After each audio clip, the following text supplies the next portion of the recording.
Bienvenidos a Cinema 20.1. La verdad es que este programa siempre decimos un poco lo mismo, y eso habla también como de la relevancia de la gente que tenemos aquí en el estudio. Este es un programa muy especial, y es un programa muy especial porque nuestro invitado es una de las figuras más relevantes, no solamente del cine mexicano, sino, me atrevería a decir, también del cine mundial. Él es responsable en el diseño de producción o en la dirección de arte, que ahora él ya nos aclarará qué significan estos términos, de películas tan importantes de los años recientes como El laberinto del fauno de Guillermo del Toro, de Un monstruo viene a verme y de Lo imposible de J. Bayona, de películas mexicanas recientes o no tan recientes como Santitos de Alejandro Springal, hasta Roma de Alfonso Cuarón, que se filmó hace muy pocos meses en esta ciudad. Así que la verdad es que tener aquí a una personalidad como Eugenio Caballero, que ha recibido lo mismo el premio Ariel, que el premio Goya, que el premio Oscar por El laberinto del fauno, la verdad es que nos llena de una enorme emoción. Es además un estupendo conversador, se van a dar cuenta en un momento. Así que arranquemos este Cinema 20.1 con él.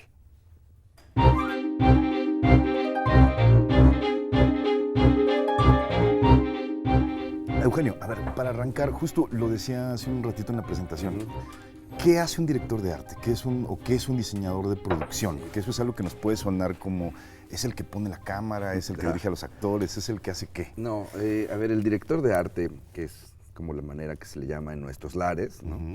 Aunque también se llama internacionalmente diseño de producción, en un rato les explico exactamente por qué, te explico el ratito por qué es la diferencia, pero bueno, lo importante es que es el encargado, es uno de los encargados del concepto visual de una película.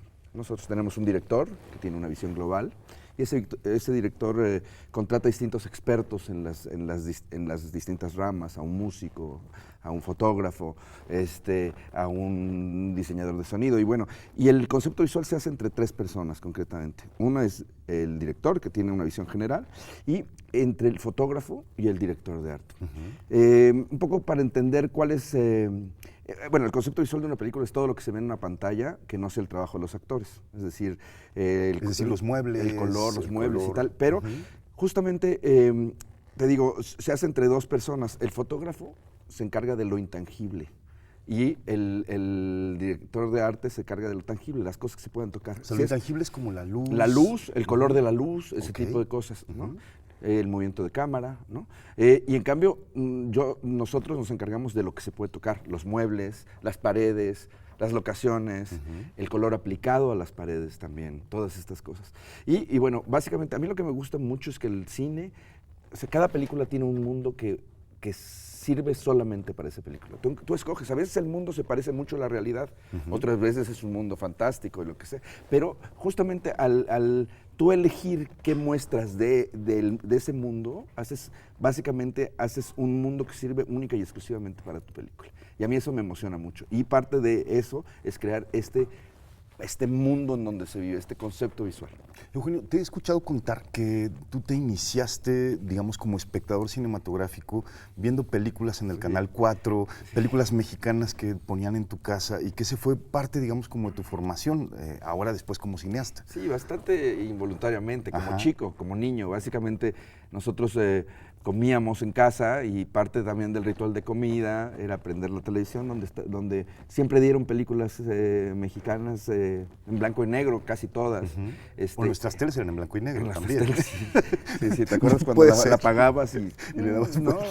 Pero la realidad es que ahí vi mucho de cine mexicano y sin ser muy consciente de qué hacía cada quien, etcétera, etcétera. Pero lo que sí es que disfrutaba mucho las historias, disfrutaba mucho el tono y disfrutaba mucho también el trabajo de los actores, que al final yo creo que para mí una cosa muy importante de crear estos mundos es darles herramientas a los actores para que crean su personaje. ¿Pero crees que eso te marcó, o sea, el ver esas películas, o no necesariamente? ¿Hay algún recuerdo por ahí de alguna película que hayas dicho, esta película fue algo que además me hizo entender el cine mexicano de otra manera? He oído, por ejemplo, que alguien dice, cuando vi Los Olvidados en el 4 y de pronto bueno, era distinto.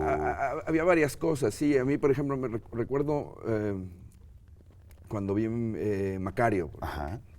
Macario es una película que después analicé ya de adulto y entendí el por qué me había impactado tanto de chamaco, ¿no? O sea, bueno, la gente que había detrás de cámara en ese...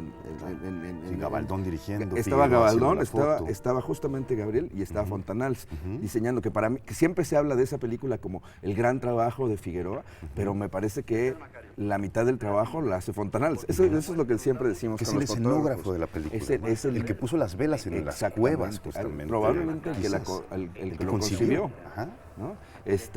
Seguramente junto con el fotógrafo, junto con Figueroa y por supuesto Gabaldón. Pero bueno, es básicamente este trabajo en conjunto el que se hace cosas. También me acuerdo cuando vi Mátenme porque me muero. ¿Tú te acuerdas de esa película? La de Tintán con Tongolele, ¿no? De Ismael Rodríguez, loquísima. Es una cosa... Un delirio. Absoluto, un delirio. Y visualmente es un delirio también, ¿no? Pasan en estos cabarets de la época. Todo era como una escenografía muy desaforada. Y me llamaba mucho la atención este tipo de cosas. O sea, por un lado, había esta cosa más tradicional, más apegada a las tradiciones, como que había en el cine rural, por ejemplo, ¿no? Claro. Y por otro lado, de repente había las locuras estas del México de noche, tan reflejado en el cine mexicano, de rumberas también, ¿no? Que tenían una estética completamente loca, ¿no? Y luego, cuando pasa ese periodo, digamos, como en formación televisiva y tal, que muchos pasamos también por ahí, cuando hay un momento como de elección vocacional, tú dices, yo quiero ser director de arte, yo quiero ser escenógrafo, o yo quiero ser ¿qué? No, yo más bien vengo de una enorme crisis, como muchos vocacional. De nosotros, vocacional, muchos cineastas. No, yo quería estudiar Derecho Internacional. Ah, de plano. Sí, originalmente era lo que yo quería, ¿no? Me interesaba. Entre que estaba dudoso, siempre me había gustado mucho el cine, siempre me habían gustado mucho las artes, me fui a estudiar Historia del Arte. A Florencia. Estuve en Florencia estudiando un par de años, un poquito más, e Historia del Cine. Pero también. Tenías que 18 años. 17 años. Cuando llegué. Ok. ¿No? Ajá. Entonces regresé a los 20. Pero living la vida loca, ¿o qué? ¿Florencia? No, eras muy responsable. No, tenía que trabajar y tenía que mantener la beca, digamos, porque conseguí una ayuda. Entonces, básicamente estudiaba bastante y trabajaba en 3, 4 cosas a la vez, ¿no? O sea, desde levantarme temprano para cargar los puestos del mercado San Lorenzo, que era un mercado de turistas, hasta trabajar en uno de esos puestos o trabajar en una trattoria. Básicamente, sí, living la vida loca en ese sentido, ¿no? Tomando historias, conociendo gente. Pero aún el cine no era el objetivo. No era, aunque vi mucho cine cuando estuve ahí, también me tocaron muchos ciclos y después entré a estudiar este curso de 1 año de historia del cine que bueno, de alguna manera me volvió a despertar esa cosa que yo ya sabía que me gustaba. Cuando regresé estaba un poco perdido, ¿qué hago? Etcétera, etcétera. Y algunos amigos míos estaban ya estudiando cine, había cortometrajes. En el CCC y así. Sí, CUEC, CCC, también hasta en la Ibero de repente, ¿no? Y de repente, y nadie quería hacer el oficio de crear el set o el espacio o llevar la silla o tal. Todo el mundo en las escuelas de cine quiere ser el director de fotografía o productor o director, por supuesto, pero nadie quiere ser este oficio que además no se puede estudiar todavía en nuestros países. Hay poquísimas escuelas en la región, digamos si hablamos en Iberoamérica, hay poquísimas escuelas. O sobre todo dedicadas a la escenografía teatral, más que a la... Hay escuelas de escenografía, por supuesto, la hay, pero es otro oficio, ¿no? Son oficios completamente distintos. ¿Pero te acuerdas de ese momento en que llegaste a un set y dijiste, sí, bueno, a ver, yo muevo llegué la como mesa? Asistente de producción. Ajá, ¿de quién? No me acuerdo, era un cortometraje de un chico que le llamaban el Onder, no sé si te acuerdas, ¿no? Es Jorge Villalobos. No sé. Ajá, el que después hizo Pasajeros. Hizo Pasajeros, sí. Que se llamaba Crisálida. Y estaba ahí, de repente empecé a ver que había estas cosas que combinaban un poco ciertas cuestiones de arte con el cine, con el set, y en ese momento supe que era lo que quería. Desde ese momento empecé a trabajar mucho, había mucha posibilidad de hacer cortometrajes, eso llevó a que también algunos amigos me empezaron a llamar para hacer videoclips, que era una cosa como los videos musicales eran un gran espacio de experimentación ¿Era visual. finales de los 80, principios de los 90? No, más principios o menos? de los 90. Okay. Sí, más bien sí, mi primer largometraje lo hice en el 92 como asistente de arte de Gloria Carrasco. Una película que se llamó En medio de la nada, de Hugo Rodríguez. Claro. Esa fue mi primer largometraje como asistente. Y estuve haciendo varias en distintos puestos del departamento con varios directores de arte de la época. Se hacía poquísimo cine. Creo que el año en el que hicimos esa película, hicimos 6 películas. En el año en el que hicimos En medio de la nada se hicieron 6 películas. O sea que era nada, hasta que encontré a Brigitte, con Brigitte Broch. A ver, Brigitte Broch, cuéntanos. Es mi mentora, yo creo que ella es mi mentora, es la que me enseñó a hacer cine también de otra manera, y el rigor, ese rigor en cada uno de los objetos. Ahí siempre digo que hay esta frase que me gusta mucho, de Huidobro, que dice el adjetivo que no... Él habla de la poesía y él dice, el adjetivo que no da vida, mata. Y en un set para mí es eso, o sea, lo que no está ahí y no porta para la historia, aniquila el resto de eso. Entonces hay que cuidar muy bien cada objeto que está dentro de la pantalla. Pero ¿cómo lo sabes? O sea, No, ¿cómo puedes decir, esta taza no sirve y vamos a quitarla de aquí porque es azul y no tiene nada que ver con Bueno, este porque set? justamente yo creo que mis herramientas más grandes son el color, la forma y la textura, son las 3. Es decir, todo, incluso una locación, la arquitectura, un mueble, todo es color, forma y textura, ¿no? Entonces a mí me gusta, yo creo que la disciplina de diseñar una película no es una disciplina estética, es necesariamente narrativa. Entonces yo digo, ok, voy a hacer una interpretación con color de lo que le pasa al personaje durante toda la historia. Y entonces, por ejemplo, en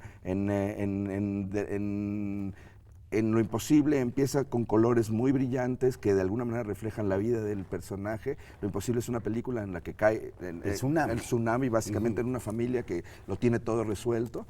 En ese momento desaparecen los colores brillantes, empieza a ser todo lleno de color barro, de color lodo, etcétera, etcétera. Y poco a poco, mientras ellos van buscando sobrevivir y encontrándose, el color empieza a volver, y al final, cuando se van, hay colores que remiten a los colores brillantes del principio, pero no tienen tal saturación. ¿Y esto qué quiere decir? Que la vida les dio una experiencia en la que nunca van a poder ver las cosas de la misma manera. Eso, así de sencillo, pues es todo un concepto visual en una película. Es todo decir, un hay como una concepto especie de interpretación emocional absolutamente del guión o de la historia. Con el color y con las formas. Es decir, en el fauno, el laberinto del fauno. Lo que sí, vamos a hacer un corte, Eugenio, si no, esto pues no, está increíble. Pero vamos a hacer un corte en este momento. Ya nos prometió que nos va a empezar a hablar del fauno, así que vámonos y regresamos aquí a Cinema 20.1. Bueno, aquí en Cinema 20.1 estamos platicando con Eugenio Caballero, que es el director de arte de películas tan memorables como Lo Imposible, de la cual nos estaba hablando hace un ratito, y del Laberinto del Fauno, por el cual recibió el premio Oscar como mejor director de arte, y justo nos iba a contar una historia del Laberinto del Fauno. Bueno, ¿Qué era cuál? No, lo que les iba a contar justamente es cómo usar la herramienta de dirección de arte en eso. Nosotros lo que hicimos al final es, evidentemente el fauno tiene 2 mundos muy definidos. Uno es el mundo de la realidad y el otro es el mundo de la fantasía. Nosotros queríamos que la realidad fuera mucho más hostil que la fantasía. Al final, un poco ese otro mundo surge para poder desviarse, para poder ir del mundo de la guerra civil, del mundo de la posguerra, que era una cosa, era la peor época, ni siquiera en la guerra era así, sino en la época de los maquis ya había ganado Franco, entonces era la época de las vendetas, de las grandes venganzas. Y este personaje terrible que es el padre, que es un malo arquetípico, ¿no? Es este malo malísimo que funciona muy bien en el género, ¿no? En el cine de género.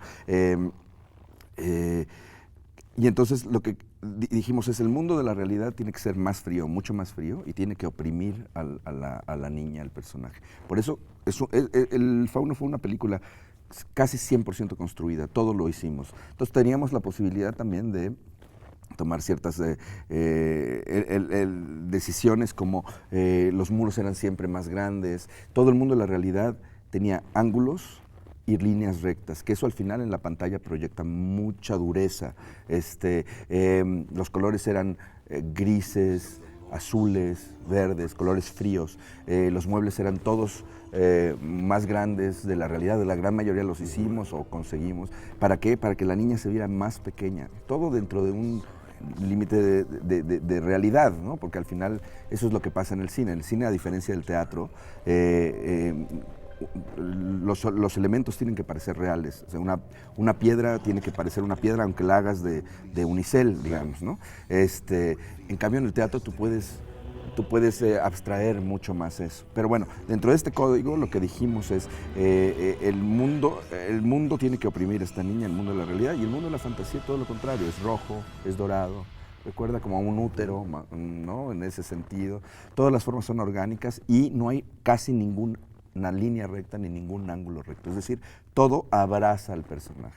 Entonces, esto es justamente lo que es el oficio de dirección de arte, ahí se puede resumir, es utilizar las formas, los colores y las texturas, por supuesto las locaciones, todas estas cosas, para jugar a transmitir al espectador una idea y una emoción. Trabajas con un director como Guillermo del Toro, que es alguien que además dibuja y que hace diseños y que hemos visto sus libros increíbles. Tú también tienes unos libros increíbles que haces en cada proyecto, pero hemos visto, porque los suyos son muy públicos y hasta hay una exposición ahora de su obra y tal, ¿no? ¿No es difícil empatar tu concepción de un universo propio para una película con la concepción de él? Bueno, para mí es muy importante que yo sigo a un director en muchos sentidos. En el caso del Fauno fue un caso particular. Cuando Guillermo me contó del proyecto, no estaba escrito el guión. Me lo contó cuando presentamos Crónicas en Cannes en el 2004. Una película de Sebastián Cordero con el cual además has trabajado muchas veces, ¿no? En Rabia. Para mí Crónicas fue una de las películas más importantes de mi vida. Y es un director con el que me gusta trabajar, además de ser un gran amigo. De los pocos con los que has repetido. Bueno, no, con Bayona también, ¿no? Pero con él llevas 3. Con él llevo 3, porque me gusta mucho también la idea de combinar cine nacional con cine regional, con cine mundial, digamos, ¿no? En ese sentido. Entonces, para mí es un colchón bueno para el regreso al cine regional en ese sentido, ¿no? Bueno, pero nos decías de los diseños. Entonces, lo que hacíamos, lo que él me dijo, yo quiero esta es la historia, y me la contó perfecta, de un tirón, en una cena, la tenía clarísima, pero me dijo, no tengo escrito el guión, me voy a escribir el guión, cuando yo te busco cuando lo tenga. Yo cuando salí de ahí dije, puta madre, ¿qué voy a hacer con esto? O sea, es decir, es una película sobre la Guerra Civil Española, yo conozco bastante la Guerra Civil Española, pero no era un experto en ese sentido. En el norte de España tampoco es mi lugar, y fantasía, que tampoco era lo que yo había hecho en mi carrera, ¿no? Así que decidí ponerme a estudiar y trabajar en un libro, que es también un libro, digamos, con muchas referencias y así. Y entonces cuando él llegó con el guión, yo le di el libro, yo vi lo que él estaba haciendo y de alguna manera se armó de manera muy natural. En general me da la impresión que como yo trato de trabajar hacia el lado donde va el director, es fácil, es muy smooth esa transición.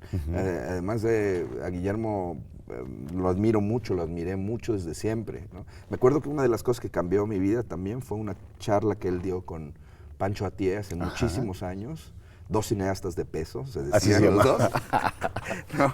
Había razones para decirlo. Y escuchar a Guillermo, acababa de hacer Cronos, pero era impresionante cómo creía en esta visión y en este cine en el que casi era imposible pensar que se iba a poder generar una cuestión de género, un filón de género en el cine mexicano en esta época, ¿no? Te ganaste un Oscar por esa película. Eso, sí. ¿Te acuerdas de esa noche, de ese 25 de febrero de 2007? Dreamgirls, Piratas del Caribe, en fin, con lo que competías. ¿Ibas seguro de que ganabas? No, para nada, no. De hecho, creo que lo que me permitió estar bien tranquilo en era mi condición de turista en este mundo. Básicamente, a mí me llegó como la nominación de súper sorpresa.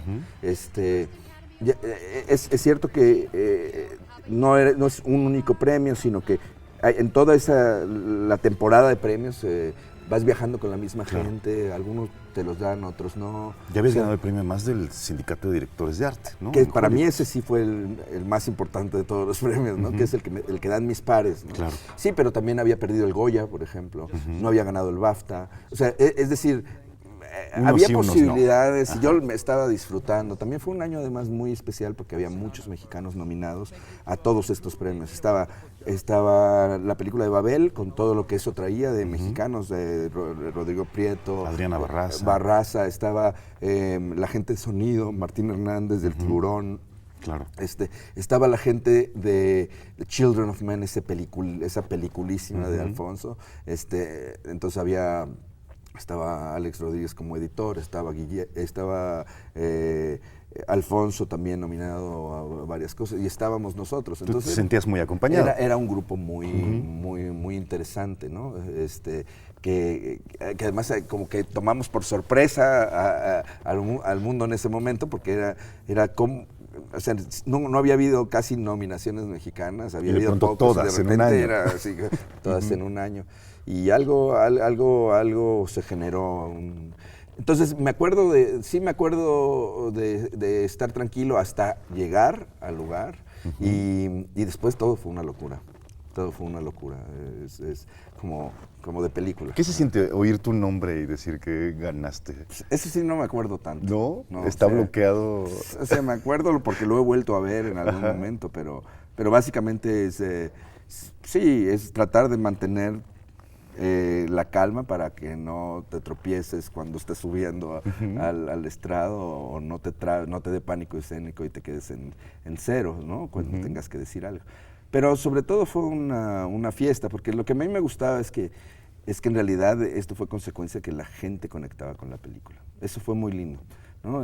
Muy lindo ver que en el proceso, que no era nada más porque estabas nominado, sino realmente te hablaban de que la película había gustado muchísimo. Sí, y que a mucha gente, ahora lo veo de repente, ahora a mí me gusta mucho dar clases, doy clases por distintas partes del mundo y de pronto, y todo mundo, o mucha gente me habla de lo que cambió en ellos cuando vieron a los 11, 12, 13 años El Laberinto, todos los estudiantes que ahora están por ahí. Es como una película vocacional, ¿no? Casi, o sea, diría que orienta vocaciones, ¿no? Sí, yo creo que sí. Yo creo que es una película, sí, que utilizó muy bien el género. Guillermo lo tiene muy claro, es decir, para hablar de ciertos temas importantes, la evocación a través del género es maravillosa, porque no es la confrontación directa, no es esta cuestión literal, pero justamente te llega a un nivel más profundo, ¿no? Es como una cura homeopática en ese sentido. ¿No? Cuando te ganaste el Oscar, regresaste a México a hacer Rudo y Cursi, que era una película completamente distinta, y nos decías hace un ratito fuera del aire que no querías encasillarte haciendo cine género o cine fantástico. Y te hemos visto haciendo películas mexicanas que uno pensaría que son mucho más pequeñas, como Manto Acuífero, como Club Sándwich, donde quizás, o sea, es decir, uno piensa en El Laberinto del Fauno y de inmediato todo es como fastuoso y tal, o en las películas de Bayona donde todo es como gigantesco, y estas otras películas no lo son. Bueno, siempre a mí me interesaba tener un pie en México, un cable a tierra, ¿no? Yo vivo aquí, ¿no? Esta ciudad me da una energía muy grande, creo que tiene una energía creativa única. Entonces, sí me voy, he estado haciendo mucho cine fuera, pero siempre quería tener un pie aquí. Era muy fácil ligar película grande tras película grande tras película grande, pero también eso tiene sus sacrificios. A mí la idea de hacer cine de otro tamaño, en donde yo pueda tener otro control, ¿no? Con voces que me interesan, ¿no? Siempre estuvo ahí en mi panorama y concretamente tanto Club Sándwich como Manto Acuífero son, como lo dijiste, lo opuesto a lo que habitualmente hago. Entonces fue muy interesante trabajar con estos dos directores que normalmente no tenían, o sea, trabajan más en locación, etc. Claro. Y llevar todo este conocimiento del oficio, traérselos también, decirles, oye, estoy tomando estas decisiones por esto, etcétera, y poder controlar todo. Pero ¿no es algo frustrante para ti hacer algo pequeño? Nada. Digo, te lo digo con... Todo lo contrario, ¿Sí? sí.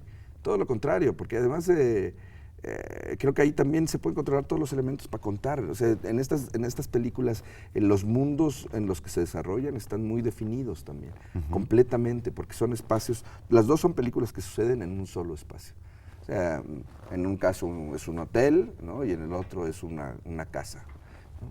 Entonces es interesante, al final aplicas lo mismo, es el mismo mundo, es el mundo que tú escoges para que tu película, para que tu cuento se cuente y para hacer sentir al espectador. A mí eso me fascina. Rudo y Cursi para mí era muy importante, fue muy gozosa película, fue muy divertida, pero sobre todo era la primera película después del Oscar y yo quería que fuera cine mexicano. Ahora, sí es cierto que de lo que me llegó desde fuera, después del Oscar, todo era de cine género. fantástico, ok. Todo era cine de género. Me encantó lo que dijiste al principio respecto a la dirección de arte es un asunto no estético, sino narrativo. Narrativo, sí. Con eso podríamos quedarnos. Y creo que nos crea un concepto quizás nuevo a pensar que los directores de arte pintan paredes, ponen muebles y tal, solo para crear un entorno, ¿no? Sí. Yo creo que ahí está todo. Y incluso en una recreación de época, lo importante no nada más es que recrees la época, sino que con eso, además de eso, tengas una intención narrativa, ¿no? Que es mi búsqueda más grande. Pues se nos quedaron un montón de películas, así Romeo y Julieta, donde estuvo por ahí, Jarmusch, Los límites del control, no, que eso es increíble. La otra de Bayona, El monstruo viene a verme, por la cual ganaste el Goya. Es un carrerón, la verdad, Eugenio. Muchas gracias por acompañarnos. Lamentablemente el tiempo se acabó, así. Pues, ni modo. Pues nos vemos en otra. Ahí está, bueno, ya lo dijo aquí públicamente, va a volver a Cinema 20.1. Muchísimas gracias por acompañarnos. La verdad es que platicar con un personaje como él y hablar de cine con alguien como Eugenio Caballero siempre será un enorme placer. Así que veamos muy pronto Roma, la película de Alfonso Cuarón, que creo que todos morimos de ganas de ver a partir de que supimos que estaba filmando aquí en México, que era el regreso también de un director como él a este país de la mano de alguien que tiene su propio discurso, que es Eugenio Caballero. Seguimos por aquí en Cinema 20.1 y nos vemos la próxima semana.